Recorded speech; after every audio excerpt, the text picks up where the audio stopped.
안녕하세요, 다비드입니다. 오늘 시간엔 저번에 한번 말씀드렸던 MBTI를 가지고 어떻게 하면 내 투자 성향을 파악할 수 있는지, 그리고 저희가 어떻게 진단을 하고 어떤 매물들로 가야 되는지 한번 알려드릴게요. 오늘 샘플로 어느 대표님이 간단하게 작성을 해주셔서 이걸로 저희가 한번 확인을 해볼게요. 일단 첫 번째 질문을 보시면 상업용 부동산에 관심이 있다, 아주 많다고 동의를 해주셨죠. 그리고 아쉽게도 상업용 부동산에 투자한 적이 있다 했는데 아직 아무것도 없는 걸 보니까 없으신 것 같아요. 올해죠. 이제 2022년 안에 투자할 계획이 있다. 올해 안에는 반드시 매입할 예정이신가 봐요. 상업용 부동산 관련 정보를 자주 접하는 편이다. 여기에는 약간 이제 완전 동의보다는 얼추 그렇게 듣고 있다라고 되어 있는데, 사실 자주 접한다는 게 쉽지는 않거든요. 아시다시피, 그리고 제가 전에 말씀드렸다시피 상업용 부동산의 뉴스가 워낙에 정보의 비대칭성이 굉장히 크고 누구는 알고 누구는 모르고, 현업에 있는 사람들은 많이 아는데 그 이외에 있으신 분들은 잘 모르시니까 내가 느끼기에는 자주 접하는데 사실은 아닐 수가 있어요. 그래서 이거는 제가 나중에 만나거나 미팅을 하게 되면은 다시 한번 자세하게 물어봐야 되는 부분이고요. 정보 전달 및 피드백을 해주는 지인 또는 컨설턴트가 있다. 다행히 있으신 것 같아요. 근데 여러분, 제가 이 밑에 있는 세 가지를 한 번에 같이 한번 쭉 한 다음에 말씀을 드릴게요. 내가 익숙한 곳에 투자하기 선호하는 편이다. 아주 그렇고요. 익숙한 곳이 아니더라도 투자 수익률이 높다면 투자 의향이 있다. 이것도 동의를 해주셨어요. 여기서 좀 애매하긴 한데, 내가 익숙한 곳에 투자하기 선호하는 편인데 익숙한 곳이 아니더라도 투자 수익률이 높다면 투자 의향이 있다라고 써주셨거든요. 다만 제가 다른 분들이랑 컨설팅을 몇 번 이제 해보니까 투자 수익률이 3%대다 4%대다 이런 거 추천을 해드리긴 하는데, 투자 수익률을 굉장히 중요시 하시는 분들, 그러니까 이 대표님처럼 투자 수익률을 굉장히 많이 요구하시는데 익숙치 않은 곳이 있잖아요. 저 같은 경우만 해도 물론 이제 서울 전 지역 왔다 갔다 하고 그 이외 수도권 지역도 많이 왔다 갔다 하긴 하는데, 아무래도 제가 주로 살고 있는 곳이, 그리고 저희 회사가 있는 곳이 강남이다 보니까 강남에 대해서는 빠삭하게 알고 있거든요. 근데 강남을 빠삭하게 알고 있는데 저 멀리 다른 곳도 추천받을 때도 있기는 한데, 사실 그곳의 유동 흐름을 정확히 알지 않는 이상 판단하기가 쉽지 않죠. 이런 경우에 매입을 하는 경우가 매수하시는 손님분과 그리고 이 컨설턴트가 정말 신뢰관계가 형성되어 있을 때, 컨설턴트가 아니면은 여러분들에게는 팀장이 좀 익숙할 텐데, 팀장들이 익숙한 곳이어서 내가 사는 동네여서 추천을 할 수 있기는 하지만 투자 수익률이 높으니까. 근데 이제 손님이 잘 모르거나 대표님들이 잘 모른다고 해도 정말 그 팀장을 믿고 그 팀장을 통해서 지속적인 신뢰관계를 쌓았다면은 투자하는 경우도 있어요. 근데 왜 제가 말씀드렸던 세 개를 한꺼번에 묻고 왜 신뢰가 이렇게 중요하냐면은, 아까 전에 말씀드렸던 이제 정보의 비대칭성, 상업용 부동산에 종사하시는 분들은 알고 있지만 손님들은 잘 모르는 경우가 많이 있고요. 그리고 정보의 신뢰성, 특히 이제 빌라 투자, 오피스텔 투자하시는 분들이 임장, 현장 답사를 많이 다니시기는 해요. 근처 부동산, 그 지역에 있는 로컬 부동산에 가서 많이 이제 얘기도 나누고 하긴 하는데, 가끔씩 정보에 대한 신뢰성을, 물론 다 좋은 얘기일 수 있기는 하지만 한 번쯤은 다시 재검증하는 시간이 필요하기는 해요. 왜냐하면 주로 주식하는 분들은 아시겠지만 이런 카더라 뉴스가 많잖아요.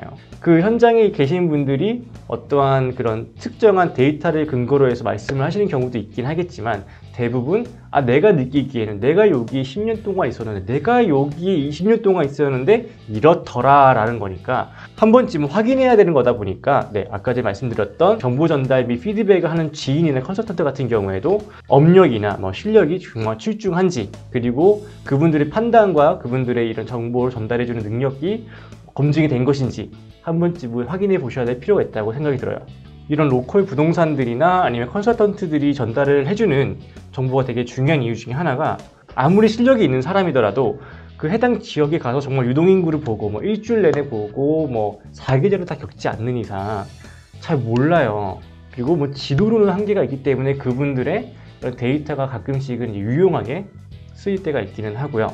다만 여러분들이 조심해야 될 거는 이제 확증 평양, 얘기하다 보면은 이제 내가 듣고 싶어하는 정보만 듣는 거죠. 모든 투자가 그렇지만은 좋은 점도 있고 안 좋은 점도 있고, 내가 얻을 수익이 있는 반면에 리스크도 있는데, 내가 듣고 싶은 것만 듣고 이런 리스크를 안 듣는다거나, 정말 좋은 상권인데 내가 잘 모르다 보니까 리스크는 되게 크게 다가오고 내가 얻을 수 있는 수익은 되게 적게 들릴 수도 있거든요. 이걸 되게 판단하기가 굉장히 어려운데, 그래서 제가 이제 상권을 자꾸 보여드리고 많이 찍는 이유 중에 하나도 여러분들이 보고 조금 더 느끼고, 그리고 시세 변화 차이도 느끼고, 이런 확증 평양이나 정보의 비대칭성을 그나마 이런 리스크들을 저희가 없애고 정말 얻을 수 있는 정보만 얻을 수 있는 방법 중에 하나는 조금 더 실무에 직접 발로 뛰는 수밖에 없는 것 같아요.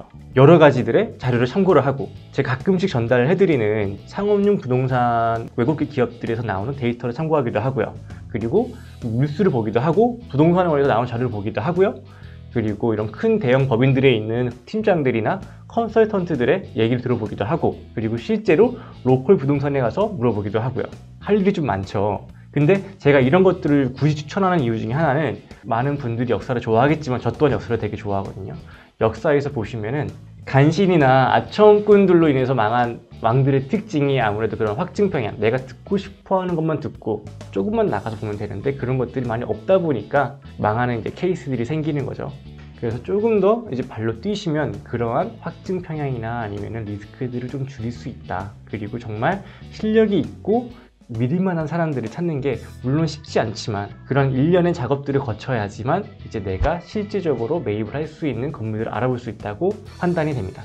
실력이 있는, 신뢰할 수 있는 사람을 곁에 가까이 두고 최대한 많은 피드백이 왔다 갔다 하고, 또 나도 실무에 뛰는 것이 아무래도 제가 말씀드렸던 이런 정보 비대칭성의 홍수 속에서 그나마 내가 올바른 판단을 할 수 있는 하나의 방법이라고 생각이 됩니다. 자, 그리고 넘어갈게요. 그래서 뭐 투자 가치를 판단할 때 수익률이 제일 중요하다, 뭐 어느 정도 동의를 하시고, 수익률은 최저 이 정도 되어야지 타당성을 본다라고 했을 때 2에서 3%, 뭐 2%까지 된다면은 강남까지는 볼 수 있으시죠.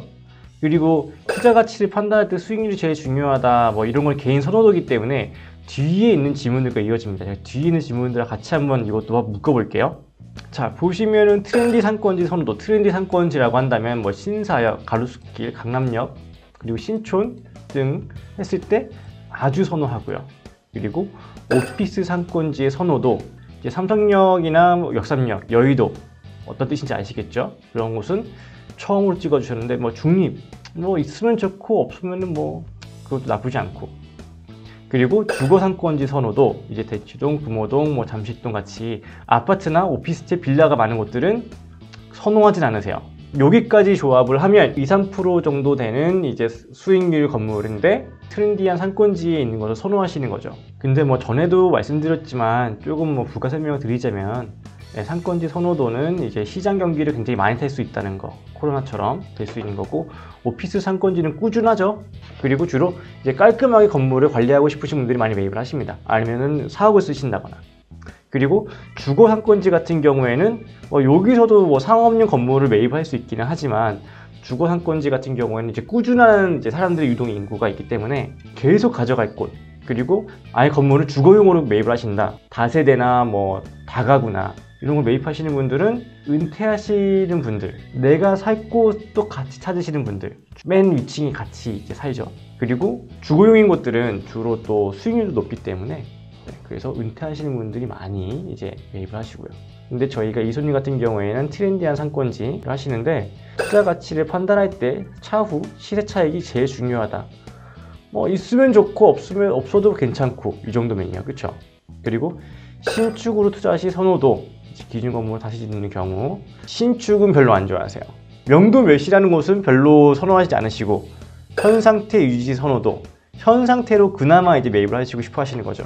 그리고 투자를 한다면 직영 또는 사옥 등 직접 운영할 곳은 찾는 편이다. 여기서 매우라고 답을 하셨어요. 그렇다면 이제 여기까지가 지금 위에서부터 아까 전에 수익률부터 여기까지가 개인 선호도 차이인데요. 수익률을 꽤 중요하게 생각하시고 2, 3% 정도에다가 트렌디한 상권지, 그리고 시세 차익을 크게 원하시지 않고요. 신축용보다는 그냥 있는 상태로 그나마 매입을 하시고, 매입을 한다면은 직접 운영할 곳을 찾는 편이다 보니까 그나마 예상할 수 있는 거는 지금 대표님인데 각자의 뭐 사업을 영위를 하고 계시는 것 같아요. 그래서 뭐 2층에 사업을 넣을 수도 있고요. 아니면 1, 2층에 직접 운영하시는 가게들이나 아니면 지인분들과 함께 이제 운영할 수도 있는 것 같아요.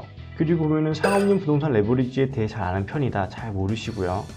개인보다는 법인, 그쵸? 법인으로 매입하시겠죠? 레버리지 활용보다는 갖고 있는 자산만으로 투자하고 싶다.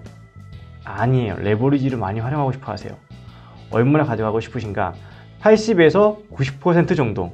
이게 작년에 저희가 이제 2021년에 진행을 했던 건데 작년 때까지는 괜찮았는데 올해는 잘 모르겠어요.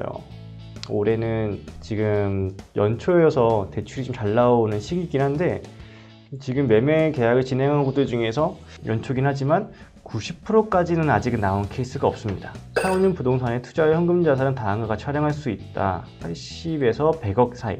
현금 자산이 80에서 100억 사이고 대출 한도가 80%에서 90%니까 뭐 적어도 한 600억, 700억 정도 사이의 건물을 매입을 하실 수 있을 것 같아요. 그리고 이제 안정적인 것보다는 공격적으로 투자하는 편이다. 아니시고요. 안정적인 거 원하세요. 그러다 보니까 당연히 다음 질문인 안정적인 상권보다는 신도시 재개발 새로운 상권에 관심이 많다. 아니죠. 아까 저 첫 장에 있었던 것처럼 본인이 이제 아는 곳, 대표님이 아시는 곳에 조금 더 투자하기 원하시는 거세요. 자, 이렇게 해서 이제 MBTI를 다 끝냈고요. 제가 이제 구두상으로만 총 정리를 해드리자면 일단 수익률 건물을 원하시죠. 2~3% 정도 되는 건물을 원하시고 그리고 이제 대출을 최대한 받기를 원하시기 때문에 무조건 이제 근린생활시설 건물로 가야 돼요. 현금 자산이 80억에서 100억 사이인데 대출을 지금 거의 80% 이상 최대한 이제 맥스를 받고 싶으시잖아요. 말씀드렸다시피 전에는 100억 맥스에다가 뭐 80, 90%, 90%까지 칠 수 있다면 뭐 1000억까지는 뭐 가능했었는데 현재는 지금 대출이 많이 안 나오는 상태로 많이 받아봐야 한 700억 나올 수 있으려나요? 이것도 사실은 쉽지 않을 거긴 합니다. 그래서 안정적으로 한 600에서 700억 정도 사이가 될 것 같아요. 그리고 이분 같은 경우에는 직접 운영을 원하시기 때문에 근데 이게 제가 보다 보니까 직접 운영이신 건지 아니면은 뭐 지인분들이 같이 하시는 건지 모르기 때문에 조금 더 자세한 상담을 통해서 명도 조건을 좀 알아봐야 되겠죠. 왜냐면은 사업체를 두 가지 종류가 있거든요. 사업체를 운영하시기 때문에 이제 사무실을 옮겨야 되는 경우도 있고요. 아니면은 가게를 운영하시기 때문에 뭐 F&B 사업을 하시기 때문에 1층에 아니면 2층에 같이 통으로 넣어야 되는 경우도 있기 때문에 차후에 이분과 한번 상담을 진행해서 조금 더 자세하게 알아볼 수 있는 시간을 가져야 될 것 같아요. 부동산 MBTI 같은 경우에는 이렇게 보다시피 자신이 원하고자 하는 거의 컨셉을 좀 더 명확하게 할 수도 있고 가끔씩 이렇게 맞지 않는 경우가 있어요. 상권지를 좋아한다고 했는데 알고 보니까 주거도 좋아하고 이런 것들 잘 모르니까 이런 것들 저희가 만약에 조금 어폐가 안 맞는 게 있다면은 한번 확인을 해서 상담을 통해서 조금 더 컨셉을 명확하게 해야지. 물론 다 두 개 다 좋아할 수 있어요. 두 개 다 좋아할 수 있지만 최대한 내가 원하는 이런 공간을 이제 줄여야지 조금 더 정확하고 좋은 물건들이 그리고 빠르게 전달될 수 있거든요. 그래서 여러분들도 혹시 궁금하시다면은 뭐 댓글 남겨주시면 저희가 MBTI 보내드릴 테니까 확인해 주시면은 저희가 또 분석해서 알려드릴 수 있도록 하겠습니다. 오늘 정보가 도움이 되셨다면 구독, 좋아요, 알림 설정 부탁드리겠습니다. 이상 다비드였습니다. 감사합니다.